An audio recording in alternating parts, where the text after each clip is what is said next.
Good morning students. Class 8 subject Sanskrit नवम अध्याय सिद्धि मंत्र। गोपाल दास लक्ष्मीपुरे अवसत। गोपाल दास लक्ष्मीपुर में रहता है। सह नित्य ब्रह्ममुहूर्ते उत्थयात् नित्य कर्माणि कृत्वा एष समत्व स्वपशुभ्यः घासम अयच्छत। वह रोज ब्रह्म मुहूर्त में उठता है और अपने नित्य कर्म से पूरा करने के पश्चात वह अपने पशुओं को घास चारा खिलाता है। नित्य कर्माणि पूर्ण कृत्वा पुत्रेण सह क्षेत्राणि गत्वा कठिन परिश्रम अकरोत्। उसका पुत्र भी नित्य कर्म से पूरा करने के पश्चात उसके साथ यानी पिता पुत्र दोनों अपने क्षेत्र खेत में जाते हैं और कठिन परिश्रम करते हैं। तस्य परिश्रमेण कृशो प्रभुत्वा अन्नं उत्पन्नम अभवत। और उनके इस कठिन परिश्रम के प्रभाव से खेती बहुत संपन्न होती है यानी कि बहुत अच्छी होती है। तस्य पशुआ हष्ट पुष्टांग आसन गह च धन धान्य पूर्णम आसित। और उसके जो पशु हैं वह भी बहुत हष्ट पुष्ट हैं और घर में भी धन धान्य भरपूर है। अत्रैव ग्रामे अति धनवान धर्मदास अवसत। उसी गांव में एक बहुत धनवान धर्मदास रहता था। तस्य समस्त कार्याणि सेवकः अकुर्वन्। और उसके सारे कार्य उसके सेवक करते थे। सेवकाना अपेक्षाया तस्य पशुः हष्टपुष्ट नासं। और उसके उन सेवकों की उपेक्षा यानी कि उनका ध्यान न देने के कारण उसके जो पशु थे वह बहुत बीमार हालत में थे। क्षेत्रेषु अन्नम उत्पन्नम नाभत।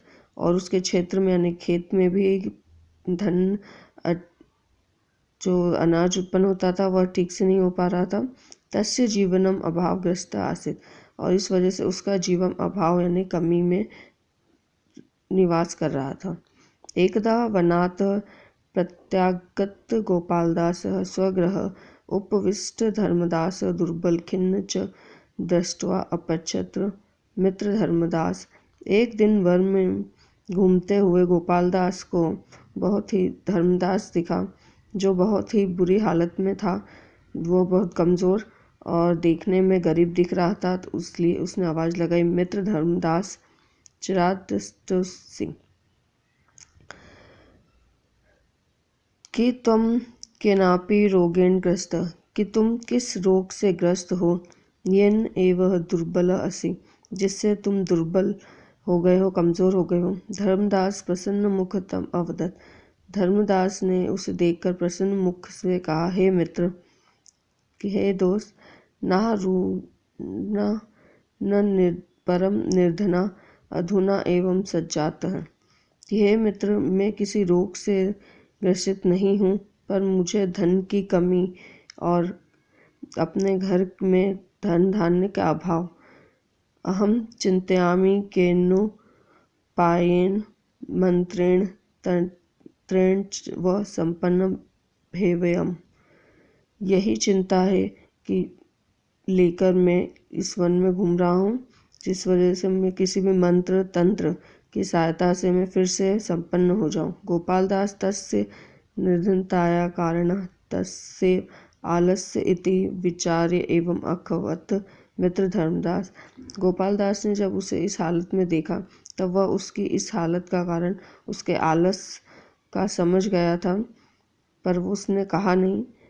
वह मित्र धर्मदास उसने कहा, पुरा एकः दयालुन साधु महाम एकः संपत्तिकारक मंत्र तत् यदि त्वमपि तम मंत्रम इच्छसि तहि तेन उपदिष्ट अनुष्ठान पालन करूं। उसने कहा, मित्र, पूरा एक गांव में एक दयालु साधु हैं जिन्होंने मुझे एक संपन्नकारी एक मंत्र दिया था। अगर तुम सुनने की इच्छा में हो और तुम उसका पालन कर सको तो मैं तुमसे कहूँ। धर्मदास अभवत। धर्मदास ने कहा, मित्र, शीघ्र कथय तदनुष्ठान। कि मित्र, मुझसे शीघ्र जल्दी वह बताओ कौन सा तरीका है। गोपालदास ने कहा, मित्र धर्मदास, नित्य प्रातः कार्य सूर्योदयात् पूर्वम उत्तिष्ठति स्वपशूना च सेवा स्वमेव कुरु। उसने कहा कि मित्र, तुम रोज सुबह सूर्योदय के पूर्व यानी कि ब्रह्म मुहूर्त में उठो और अपने पशुओं की सेवा खुद करो। प्रतिदिन अपने खेत में जाओ, स्वक्षेत्रम कर्याणि स्वमेव कुरु, और वहाँ पे खेती स्वयं करो।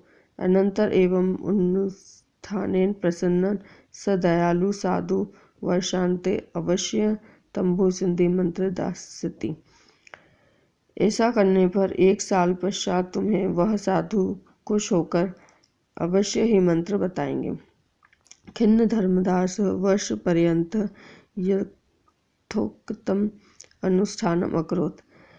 उस गरीब और असहाय धर्मदास ने, जैसा कि उसके मित्र ने कहा, 1 साल तक वह यह अनुष्ठान करता रहा।